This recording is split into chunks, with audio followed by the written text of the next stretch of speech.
Alright, welcome back, and today I'm going to be going over my honest review of Outlast 2 on next-gen consoles, specifically the Xbox Series S.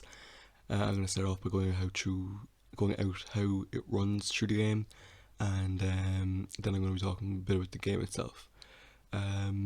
With Outlast 2, I thought it was a lot better than Outlast 1. Um, it was obviously a lot longer, and the story I still don't fully understand it, but the actual characters themselves and the gameplay itself felt a lot more thought out and a lot more of an actual game rather than just a survival. Outlast 1 kind of felt like it was, not that it was, but it felt like it was a filler game that the company was trying to put out, if you get what I mean. Whereas Outlast 2 felt a lot more thought out and it felt a lot more like an actual game that was worth spending money on. I still think Outlast 1 is a good game, but in comparison to Outlast 2, I think Outlast 2 takes the cake by a mile. Um, as I said, the characters, I did like Traeger a lot from the first one. Um, didn't mind Chris Walker either though, but I think the characters in Outlast 2, whilst the whole plot still doesn't make sense for me, I think the characters were a lot more thought out. And with I don't know her name, but the pickaxe one, she didn't have a main role, but it felt like she was going to be the main antagonist. And obviously there was the priest or bishop, I don't know what the fuck he was, but he was, again, he had a small role, but he still played an important character in that world. As for Lynn Blake, it it made sense, and it was, I liked the character motives and ideas behind it, but again, the storyline just wasn't it for me. But the gameplay made up for it immensely. Um, the cutscene in Outlast 2 is probably one of the best cutscenes in a horror game I've ever seen. That was in Outlast 1, obviously you had your fingers chopped off, which again was just kind of there for the sake of being gruesome. It didn't really serve any purpose to the plot, at least in my opinion. Whereas with the whole crucifixion and you being a part of a gospel, it makes a lot more sense. And even in Whistleblower, when you almost get your dick chopped off by that transvestite, I don't know what the fuck he even was either. Again, that made sense, but it kind of just didn't play a massive part to the story.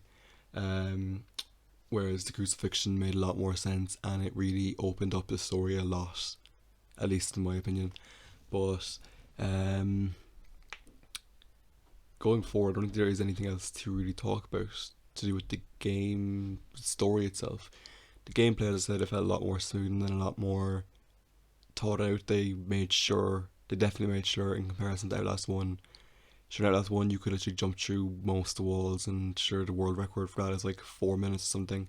But with Outlast 2, obviously the world record any percent is an hour and 45 minutes, which is a big difference between 4 minutes and 12 seconds. But yeah, no, it was definitely a lot longer, but it wasn't even a lot of games. And I think a prime example of that would be maybe Resident Evil Biohazard. Looking back, I think that was kind of one of those games that it took a while. I got it done in a day, but I was playing it for like 2.5, 3 hours straight.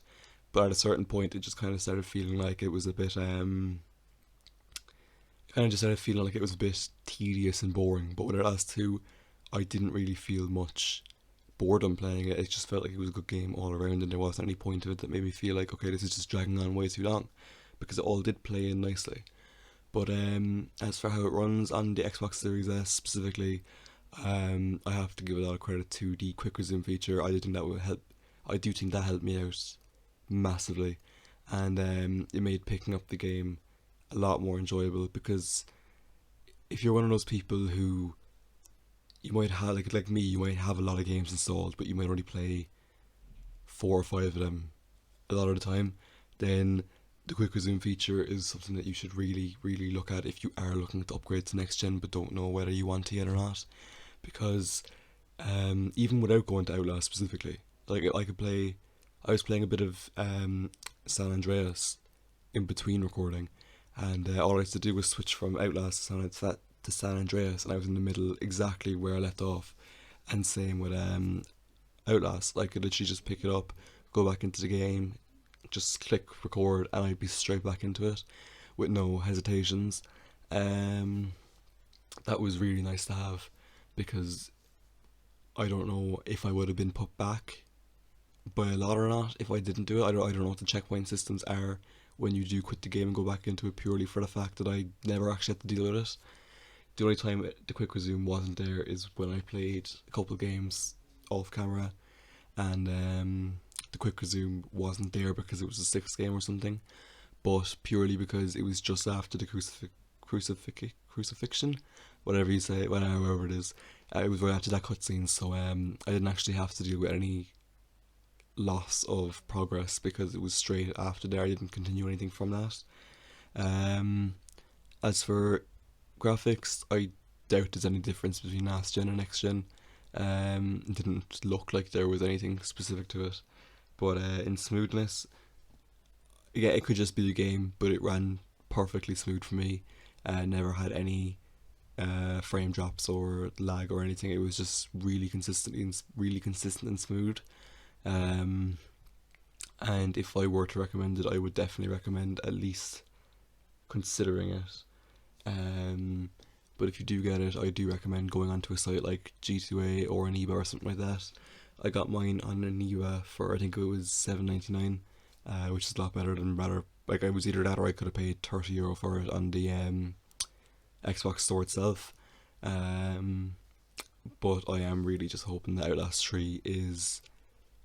For Outlast 3, I'd love to see a mix between Outlast 1 and 2, with like the Outlast 2 length, if not longer again, and with the character development in it, but back in the asylum. And I'm pretty sure it is back in the asylum, and I have heard it's multiplayer, which is. I'm gonna go out and say it's a bit worrying because it could be an absolute fucking shitfest when it does come out. A lot of people were rumoring it to be a bit like Dead by Daylight, with one person controlling the killer and the others controlling the survivors. But I heard a lot of things debunking that theory, and I'm kind of just intrigued to see how they do implement the multiplayer because with friends, it's obviously going to be a lot more of a laugh and a lot more fun.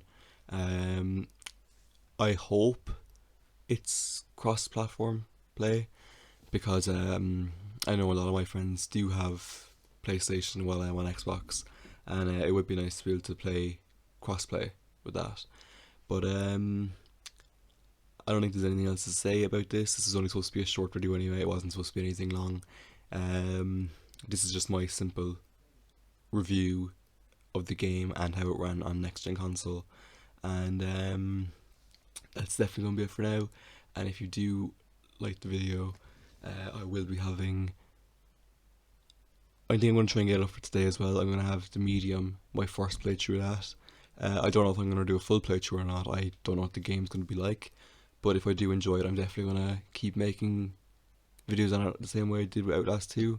But there's a high chance that it could be a flop in my eyes and I just will do one part and then I might play it off camera for the rest of it every now and again. But that's going to be it for this video. Thanks for watching. Don't forget to like and subscribe and be sure to hit that notification bell to see when I next upload. Thanks for watching.